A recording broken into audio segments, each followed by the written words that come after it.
Okay, as you know, I skipped yesterday. I went on with my life after DIY, feeling quite satisfied about that classroom. Watch it and you'll see why. And also having to get off because that was just like too much for me to like fully comprehend that they were taking away our life, liberty, and the pursuit of happiness without batting an eye. Chapter 22. So if you look for uh, day 22 in of our reading room in day 130 or 29, you won't find it. So we went from day 128, day 21 of reading room, to day 130, day 130 in our classroom, in our reading room. Yay! And day 22 of our story, Heidi. And now we're here. Something happens that no one expected. Very early the next morning, this is the reason why I probably didn't want to read, because you knew something unexpected was going to happen. Very early the next morning, the uncle stood for a while before his hut and looked about to see what the day would be. A reddish golden glow lay on the highest peaks. A fresh wind began to move the branches of the pines. The sun was about to rise. He watched how upon the high mountain tops the green ridges began to turn golden, and how the shadows in the valley gradually grew less deep until the rosy light poured down upon them, and height and depth were flooded with gold. The sun had risen. Now the uncle brought the bath chair out of the shop, placed it before the hut ready for the journey, then went up to the loft to wake the little girls. Just at this moment, Peter came climbing up. His goats no longer ran confidently. He was their habit, as was their habit by his side, round and about him up the mountain. For Peter, now continually thrashing right and left with his rod like a crazy creature, and where he hit, it hurt. The lad had reached the highest pitch of bitterness and anger. For weeks he had not once had Heidi to himself as he used to have her. When he came up in the morning, no matter how early, the stranger child was always there in her chair, and Heidi had no eyes but for her. When he came down in the evening, there stood the chair under the pine trees, and Heidi had no word for him. She had never once been to the pasture with him through all the long summer, and now today she was coming, but the chair and the strange girl were coming too, and what good would that do him? Peter knew how it would be, and this was what had brought his inward fury to the highest pitch. His eyes fell on the chair, which was standing so proudly on its rollers and seemed to stare at him like an enemy that had already done him so much harm and today would do still more. Peter looked about. Everything was quiet, nobody in sight. Like a wild creature, he threw himself upon the chair and seized hold of it and gave it a mighty shove toward the steepest part of the decline. Away flew the chair and instantly disappeared.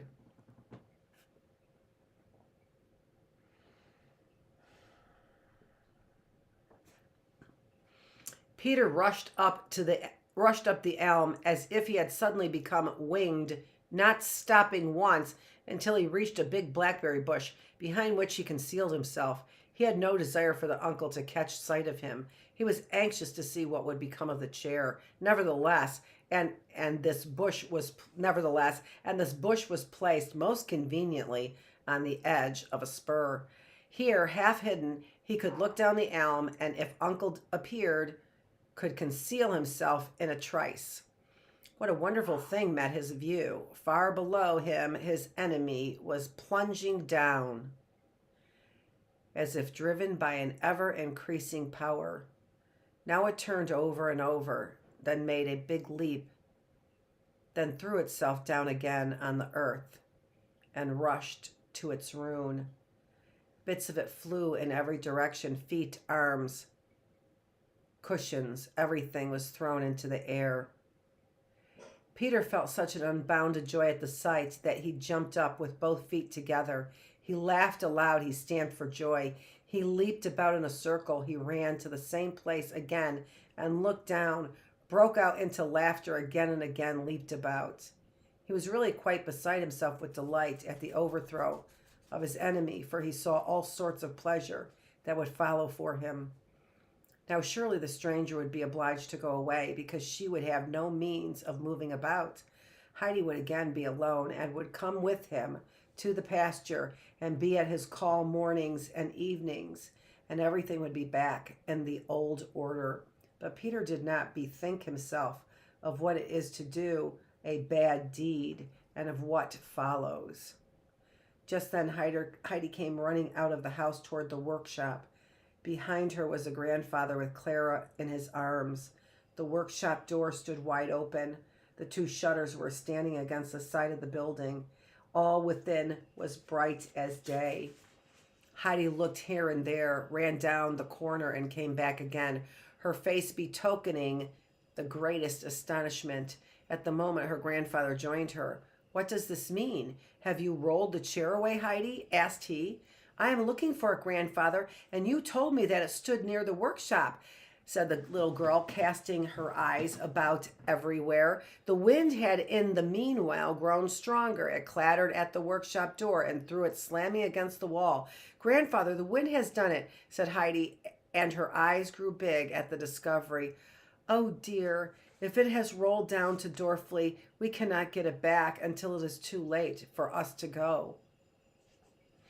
"If it has rolled down, it won't come back at all, for it has been broken into 100 bits," said the grandfather, coming round the corner to look down the mountain.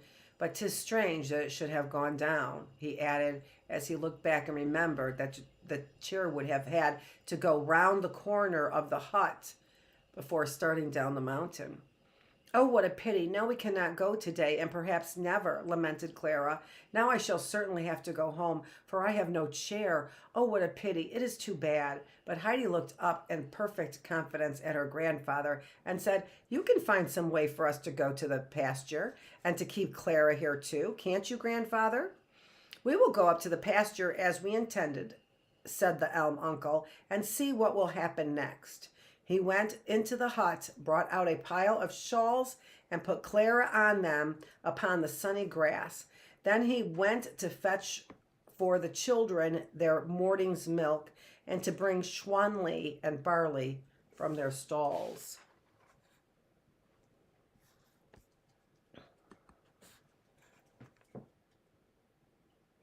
Oh, sometimes I slow down at the end of a story because it's just like, oh, Peter, why do you have to be so bad? Why do you have to do that? That's a bad thing you did. I wonder why the others have, and it does kind of like, never mind. I wonder why the others have not come up yet, said the uncle to himself, for Peter's whistle had not yet been heard. Then taking Clara on one arm and the wraps on the other, "There now, forward," he said, going on in front. "The goats can come with us." Heidi liked this, one arm around Schwanli's neck and the other round Barley's. She strolled along behind the grandfather, and the goats were so happy to be climbing the mountain again with Heidi that they almost squeezed her together between them from pure tenderness. Arrived at the pasture, the little party saw the goats eating on the slopes in little groups, and Peter lying at full length on the grass. "Another time I will teach you to go by without stopping, lazy bones." "What do you mean?" said the elm uncle. Peter sprang to his feet at the sound of the elm uncle's well-known voice. "Nobody was up," he answered. "Did you see anything of the chair?" resumed the uncle. "Which one?" returned Peter crossly. The uncle made no reply. He spread out the shawls on the sunny slope and set Clara down, asking her if she was comfortable.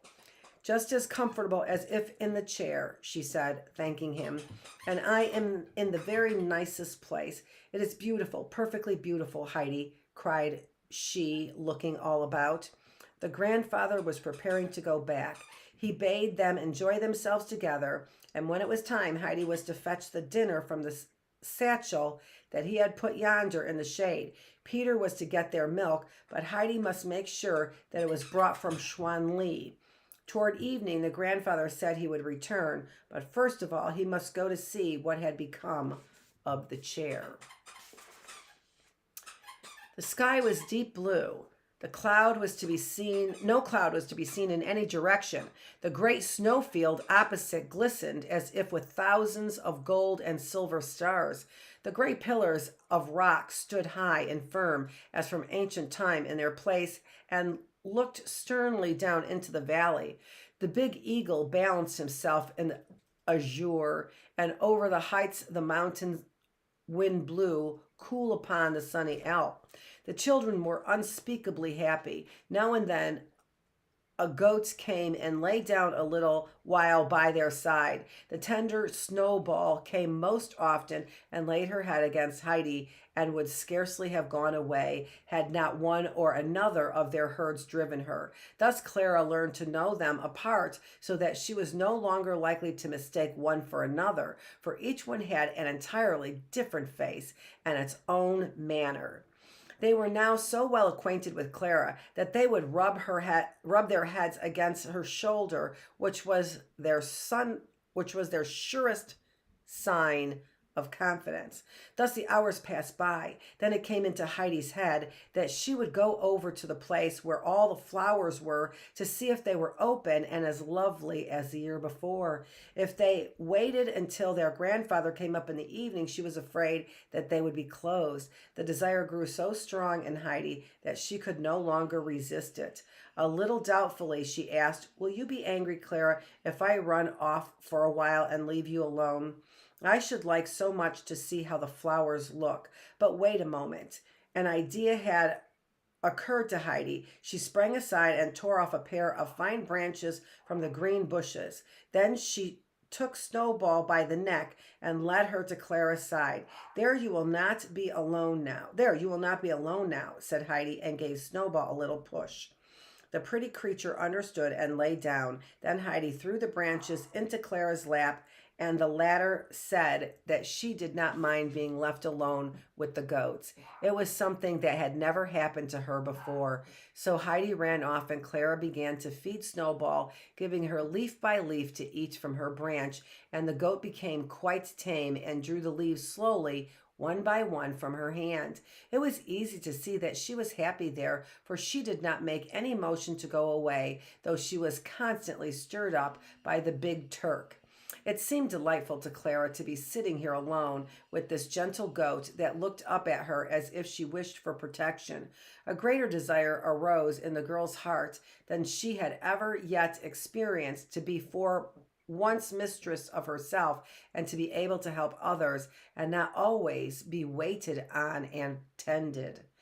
And many thoughts came into Clara's mind that she had never known before, and an unknown longing to live always in the beautiful sunshine and to do something that would give pleasure to others, as Snowball was now giving her pleasure. A wonderful happiness filled her heart, as if everything that she knew and could do were different from what it had ever been before, and more beautiful. She felt so brave and so well that she had to catch the little goat about the neck and cry out, "Oh, Snowball, how beautiful it is up here. If I could only stay here always with you." In the meanwhile, Heidi had reached the flower plot. She gave a cry of joy. The whole place was covered as with glistening gold. Here were the shining buttercups, thick clumps of bluebells rocked to and fro, and a strong spicy odor was wafted over the sunny hillside as if precious balsams were being spread abroad. The sweetest perfume came, however, from the little brown flowers Heidi so loved, which showed their round heads here and there between the upraised chalices of gold. Heidi stood still and gazed and drew in the sweet air and long inspirations. Suddenly she turned and, out of breath from excitement, reached at length the place where Clara sat. "Oh, you must certainly come," she cried out. They are so beautiful, and everything is so beautiful, and they will close in the evening. Don't you think that perhaps I can carry you?" Clara stared at the excited Heidi with astonishment, but she shook her head. No, no. What are you thinking of, Heidi? You are much smaller than I am. Oh, how I wish I could walk. Heidi looked searchingly around, for a new idea had come to her.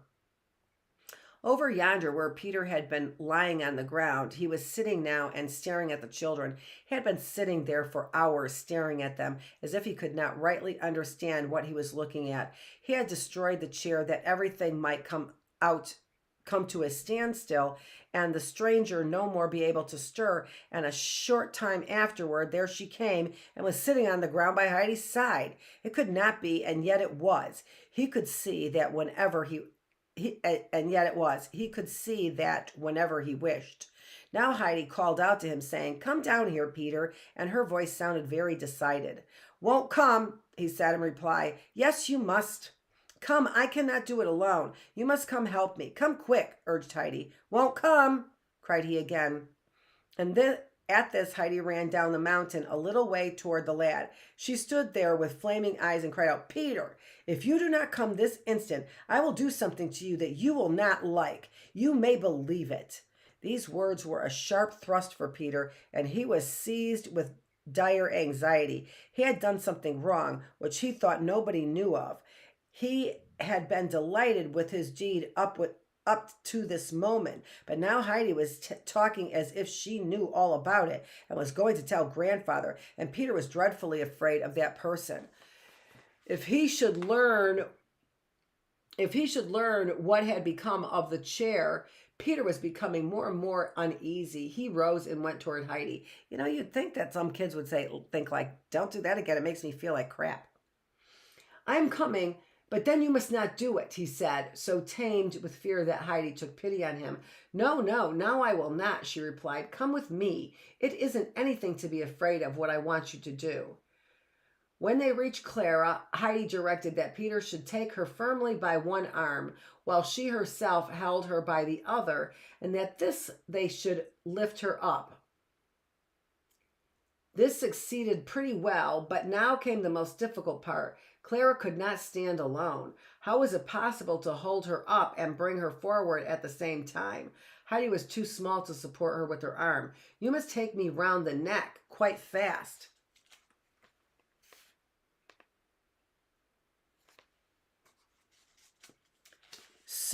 And then you must take Peter's arm and cling fast to that. Then we can carry you. Now Peter had never given anyone his arm before. Clara took hold of it well enough, but Peter held it stiffly, hanging down by his side. "That is not the way to do, Peter," said Heidi very decidedly. "You must make a ring with your arm, and then Clara can put hers through it. She must hang on to it fast, and you must on no account give way. Then she shall get on nicely." They did not get forward very rapidly, however. Clara was not very light, and the pair were not well matched. On one side it went up, and on the other down, which caused a decided uncertainty in the support. Occasionally Clara tried to move a little upon her own feet, but drew them quickly up again. "Just put your foot straight down once, urged Heidi. "Afterward it won't hurt you so much." "Do you think so?" asked Clara doubtfully. She obeyed, however, and ventured one firm step on the ground, and then another, crying out a little at each. Then she raised her foot again and set it down more gently. "Oh, that did not hurt me nearly so much," she said, delighted. "Do it again," said Heidi earnestly. Clara did it again, and still again, and presently she cried out, "I can, Heidi, I can. Look, I can take steps one after the other." Heidi literally screamed for joy. Oh, can you really take steps? Can you walk? Can you really walk? Oh, if my grandfather could only see you. Now you can walk, Clara. Now you can walk," she exclaimed again and again in her delight. Clara held tight to her two supporters, but at every step she became somewhat firmer. They all three felt sure of that. Heidi beside herself for joy. "Now we can go together every day to the pasture and all about the YAWP, wherever we wish," she said, "and you can walk all your life as well as I can, and need not be pushed about in your chair. Oh, and we'll be well. Oh, this is the very greatest pleasure that we could have. Clara agreed with her heart. Certainly, there could be no greater happiness in the world than to feel strong and able to go about like other people and not lie suffering all day long in a sick chair. It was not very far over to the flower field. They could already see the glistening of the buttercups in the sun. Now they had reached the clumps of bluebells between which the sunny grass looked so inviting. "Mightn't we sit down here?" asked Clara. That was just what Heidi liked, and down in the midst of the flowers the children seated themselves. For the first time in her life, Clara was seated in the dry, warm grass. All about her were the swaying bluebells, the shining buttercups, and the red centaury, the spicy prune flowers. Everything was beautiful, so beautiful. The children sat still for a long time, rejoicing in the new happiness that had come to them, which, with the sunshine and the perfumes of the flowers, seemed to fill their hearts almost to overflowing. Peter, too, lay still and motionless in the bed of flowers. He had fallen fast asleep. Softly, gently came the breeze to them, sheltered as they were by the huge rocks, and paused, sighing, through the shrubs. Now and then Heidi rose and ran about on either side, for everywhere it seemed more beautiful, the flowers thicker, the sweet scents more delicate, and the wind wafted them hither and thither. She could not be content without trying each favorite resting place. Thus the hours passed by, and the sun had long passed the meridian when a little troop of goats came very solemnly toward the flower-covered slope where the children were. This was not a usual feeding place. They were never driven to the spot, for they did not like to graze in the flowers. They looked like an embassy with Thistlebird at the head. Undoubtedly, the goats had gone forth to find their companions, who had left them alone so long, for goats keep very good account of time. When Thistlebird discovered the three missing ones in the middle of the flowery slope, she gave utterance to a loud bleat, in which the others joined in chorus, and the whole flock came trotting toward them. This awakened Peter. He sat up and rubbed his eyes very hard for a moment, for he had dreamed that he saw the bath chair standing before the hut door, all unharmed with its red covering, and in waking he had thought the buttercups were the yellow nails of the unfortunate chair. Now his anxiety came back to him. Although Heidi had promised not to do anything to him, yet the fear of discovery had grown very lively within him. He felt quite tame and willing to do as he was bid and to obey in everything exactly as Heidi should direct. When they get back to the pasture again, Heidi hastened to get the lunch bag and to keep her promise faithfully, for it was in reference to the midday meal that she had threatened Peter with punishment. She had noticed in the morning how many good things her grandfather had placed in the bag, and she had rejoiced beforehand at the thought of how Peter would like getting his share of them. When therefore he was so obstinate and disobliging about helping Clara, she gave him to understand, or meant to do so, that she would not give him anything to eat, though Peter had interpreted her words very differently. Now the little girl took piece after piece from the bag and made 3 piles of them, which were so high that she said to herself with satisfaction, "He shall have everything that we do not need." Taking each portion to its owner, she seated herself by Clara's side, and the children enjoyed their dinner thoroughly after their unwonted exertions. And it happened just as Heidi had foreseen. When Clara and herself had eaten all they possibly could, there still remained so much untasted that Peter received a share quite as large as the third he had had in the beginning, and ate quietly everything that came to him, even to the last crumb, but not with his usual appetite, for something seemed to lie heavy at his stomach that choked him and made his food stick in his throat. The children had taken their dinner so late that soon after they had finished eating, the grandfather was seen coming up to fetch them. Heidi flew to meet him. She wished to be the first to tell him what had happened, but she was so much excited over her news that she could hardly find words with which to utter it. He soon made out, however, what she wished to say, and an expression of real delight came over his face.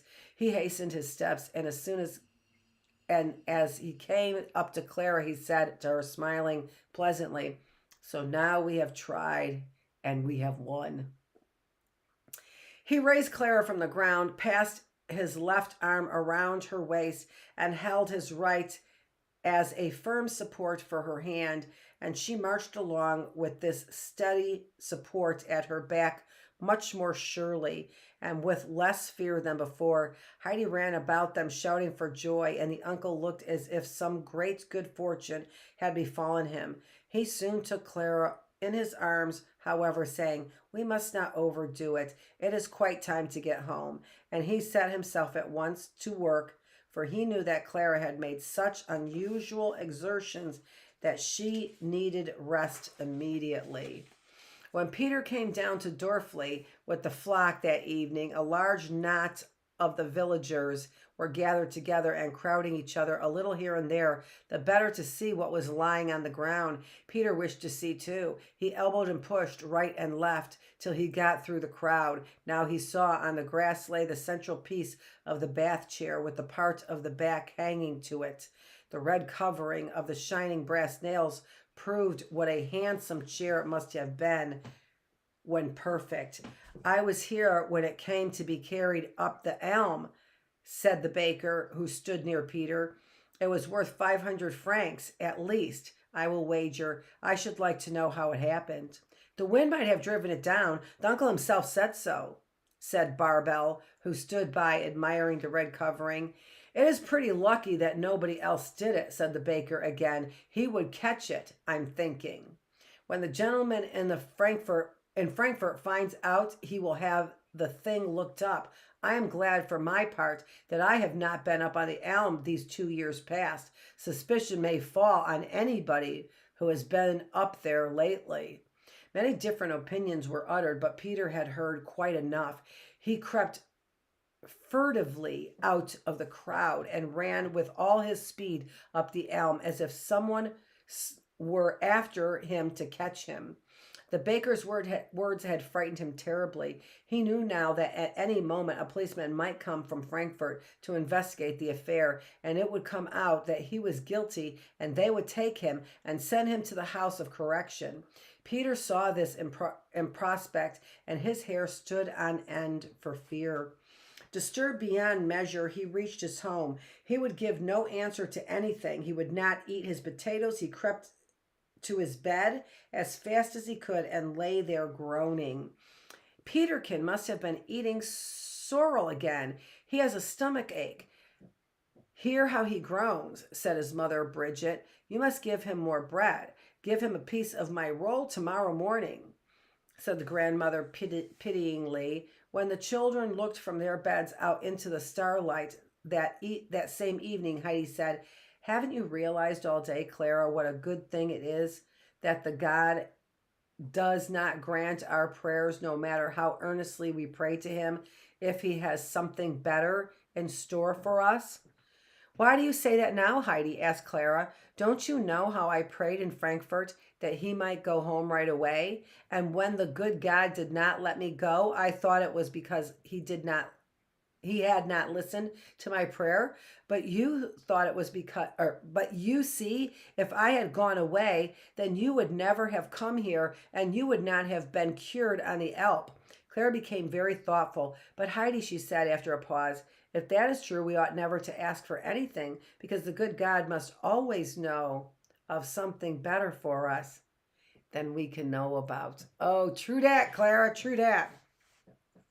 Yes, Clara, This is the way it is, said Heidi eagerly. We must pray to God every day and tell him everything, so that he can know that we do not forget him and that he will not forget us. Your grandmama told me so, but we ought never to think that God has forgotten us.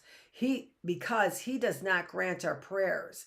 And so stop praying, but rather in this way, now I am sure, dear God, that there is something better in store for me. So I will be happy because you will provide. How did you think of all this, Heidi? Asked Clara. Your grandmama told me first, and then it happened, and I knew it for sure. But I meant to say, Clara, and Heidi sat up in her bed. Today we ought to be thankful, the dear God, particularly for the great happiness he has sent us in letting you walk. Yes, you are right, Heidi. I am glad that you have reminded me. For sheer happiness, I had quite forgotten. So the children prayed and thanked God in their own way that he had cured Clara, who had been sick so long. Next morning, the grandfather proposed that the children should write to the grandmama in Raggets and ask her to come up to the elm, and there was something worth seeing. But the children had made a different plan. They had proposed to give the grandmama a very great surprise. Clara was to practice until she could take a little walk, supported by Heidi alone, but the grandmama must not have the least suspicion of it. And they begged the uncle to tell them how long he thought it would take. When he said not more than a week, they proposed to write a letter inviting the grandmama urgently to be at the end of the week on the YAWP, but not a word of the surprise was to be breathed. The days that followed were the most delightful of all that Clara had passed on the mountain. Every morning she woke with the happy sound ringing in her heart. I am well, I am well. I need lie no longer in a chair. I can go about myself like other people. The walking exercise followed, and she went better and better and took a longer walk each day. The unwanted exercise brought such an appetite with it that daily the slice of bread and butter had to be bigger, and the grandfather stood by and watched it disappear with immense satisfaction. And he always brought a big jug of the foaming milk out to the children now, and filled mug after mug for them. At last the week was over, and the day came that was to bring the grandmama. A parting, but not forever. Chapter 23 tomorrow. And that's our last chapter. So tomorrow we will finish our classic story, Heidi. Thanks for joining me here in the classroom. We are here in the reading room reading a classic story by Johanna Spyri called Heidi.